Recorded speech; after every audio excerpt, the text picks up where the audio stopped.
कोण आहे? उघडा की. कोण? आज गावाकडनं लईच मेंबर येणार होते, त्यात माझा पण एक मेंबर होता. जरा केस बेस नीट केली आणि निघालो. मध्ये लागली सासरवाडी. 31 तारखेला पगार झाल्यावर एकदा सासरवाडीला येऊन जायला लागते वाटतं. इथं 16 मिनिटाचा टाइम दाखवता. एवढ्या लेटने येणार होती मेट्रो. तोपर्यंत म्हणजे माझ्या मित्राचा पाहुणा भेटला.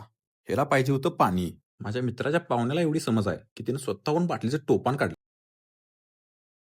पाहुण्याला डोका आहे पण मित्राला नाही. राहू दे म्हटलो आणि आणाय गेलो मेंबरला. आला बघा कसा आहे दणका. असला दणका तो म्हणजे हुडकून गावणार नाही. हांचनाळचं पब्लिक अजून मला बघून पळते. डर होना चाहिए और वो दिल में होना चाहिए, और वो दिल आपको उनका नहीं सामने वाले का होना चाहिए. आबाळ लई झालं आता ऐकायचं. बेंगलोर मध्ये आलंय आणि आम्हाला इथलं काय माहित नाही.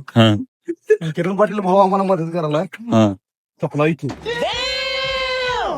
ह्यो दणका चड्डीवर चालता बेंगलोरला म्हणून तर सांगालोय. हंचनावाल्यांचा नादच करायचा नाही. लाज या नावाचा शब्दच नाही आमच्या डिक्शनरीत. भावानं मिनिटात म्हणजे मेट्रो कार केली. सगळ्या हक्क मेट्रो ह्याला बघालत. दणका आमचा हायच तसा हो. कंडक्टर आला तिथे कैसे कैसे लोग रहते हैं यार यहाँ पर. हंचनाळकर म्हटल्यावर तेवढं होणार. हिनी सगळीजण यायचं कारण म्हणजे सुनीलला पुरकी बघायला आलते. हे तसं काही नाही, चेष्टा करावलंय. खरं भाऊ तसंच तयार झालता. जणू आता डेटवर चाललाय. हिनी दोघं जण आता चाललेले. तोपर्यंत म्हणजे बोंबा बोंब.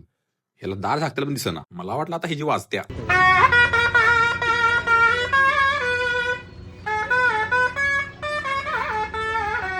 नवीन पीजी ढोकालता. असली पीजी आवलेली ना नाद खुळात होती. पुढच्या आठवड्यात गावाकडे जाणार आहे असं वाटाल तर हे सोडून जायचं नको. रूम तर टकाटक होती. दोघं जण झोपलेला हो. कारण की 1 तारखेपासून आणि दोघं येणार होतं. हे मेंबर भेटायला आलता. भेटायचं सोडून आमचाच चिवडा खायला. कॉकरोच पार्टी जिंदाबाद. कोण आहे? उघडा की. कोण आहे? कोण आहे? उघडा की. मतलब ये जो फिर वही बात आ जाएगी, जो गरीब हो ना आदमी, यो साला अपनी आदत से गरीब हो. असली नमुनी तुम्हाला हंचनाळमध्ये घराघरामध्ये भेटतील. एवढं बोलून माझं भाषण संपवतो. जय हिंद जय भारत.